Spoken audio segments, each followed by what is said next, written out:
Mariez-vous. Allez-y, foncez. Bonjour Sarah Lattard. Bonjour. Vous avez 29 ans, vous êtes présidente de l'association #Ambition à Gennevilliers, c'est en banlieue parisienne. C'est une association qui se donne pour mission d'encourager et d'accompagner les jeunes dans différents projets. Petit détail pour ceux qui nous écoutent à la radio, qui ne sont pas à la télé, vous portez un voile. Votre question, je crois, porte justement sur la laïcité et sur le voile, c'est ça? Alors, j'ai deux questions. Alors, la première, Emmanuel Macron vous écoute. Bonjour, Monsieur Macron. Alors, il y a quelques jours, en campagne électorale, vous déclariez avoir une femme qui porte le voile et qui vous demande si vous êtes féministe. C'est la plus belle des réponses face à toutes les bêtises que j'entends. Parmi les bêtises que l'on a entendues, parmi les inepties, je préfère dire que l'on a entendues, vous déclariez en 2018 « Le voile nous insécurise parce qu'il est contraire à la civilité dans notre pays, c'est-à-dire le rapport qu'il y a entre les hommes et les femmes. » Eh bien, penser que mon choix vestimentaire dépend d'un homme, c'est d'abord insultant, infantilisant et surtout patriarcal. Comment vous croire aujourd'hui ?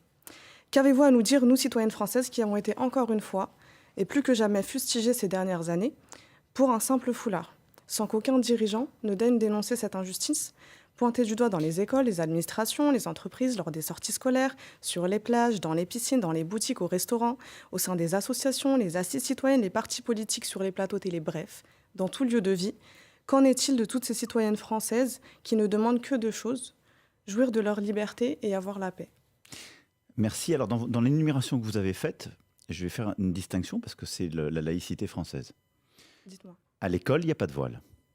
J'ai parlé des sorties scolaires. Non, mais vous avez dit école et sorties scolaires dans votre énumération. Donc, je vais être clair avec vous. À l'école, il n'y a pas de voile. Oui, pourquoi ? Parce qu'on forme des enfants et des consciences. Alors, je clarifie, les écoles, vous faites bien de vous arrêter sur ce point-là. Je mensonnais les universités. J'aurais dû le préciser. Et les universités, j'ai toujours été clair. D'ailleurs, si j'avais pensé autrement ou voulu faire autrement, j'aurais changé la loi.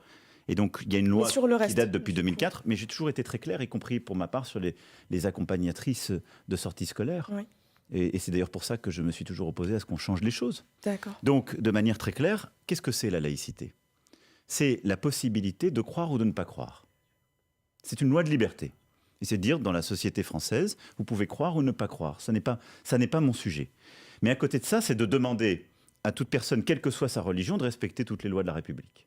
Je respecte les lois de la République. Mais je ne parle pas de vous, vous me parlez de manière générique. C'est pas une. Non, moi, ma question, c'est pour ça. Non, moi, ma question, c'est de jouir des libertés, du coup. Est-ce que vous avez changé d'avis sur cette non, pas du tout. Question Sarah rappelait vos propos d'il y a quelques années. Exactement, mais mes propos ont toujours été constants. J'ai défendu en 2017 le statu quo, si je peux dire, parce que déjà, il y a 5 ans, existait dans le débat le fait d'interdire le voile, à l'université, par exemple, ou ailleurs.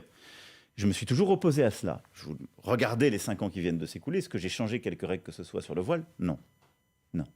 Et là, nous sommes dans une situation où aujourd'hui, il y a face à moi un projet d'extrême droite qui consiste à proposer à ce que la France soit le premier pays au monde qui interdise le voile dans l'espace public.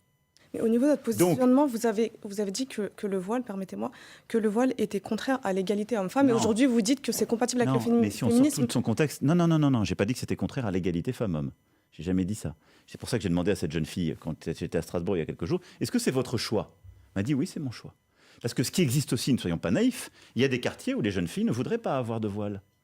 Et il y a des quartiers d'ailleurs où elles les enlèvent dès qu'elles quittent le quartier. Et elles le remettent. Et donc toutes ces situations existent. Et aussi pour ça que la contrainte vestimentaire, vous avez raison de le dire, existe. Voilà. Et donc, moi, ce que je ne comprends pas, c'est que ce soit rapporté systématiquement au foulard. C'est-à-dire qu'il y a des femmes qui sont contraintes de s'habiller, pas forcément avec exactement. Un foulard. Mais c'est pour ça que...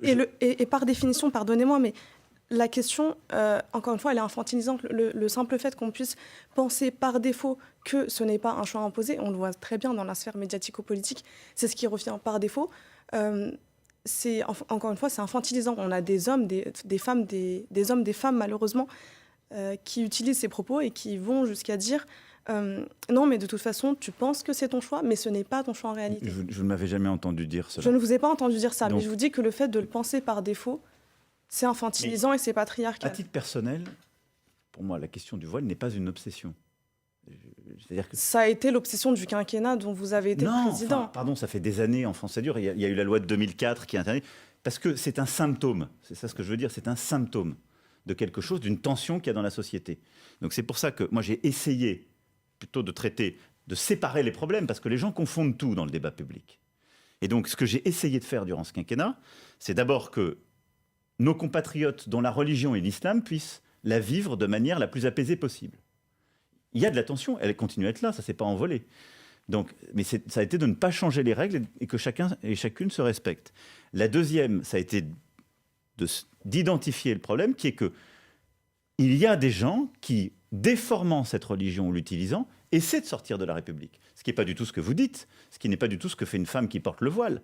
Mais ce qui s'est passé, c'est qu'on a été tributaire. En fait, ce que je vous dis, c'est que ces 5 dernières années... Ça fait des années que c'est le cas. Ça fait des années que c'est le cas. Ce Oui, que mais... j'ai essayé de faire, c'est de séparer les deux. Et donc, je veux vraiment que vous le distinguiez.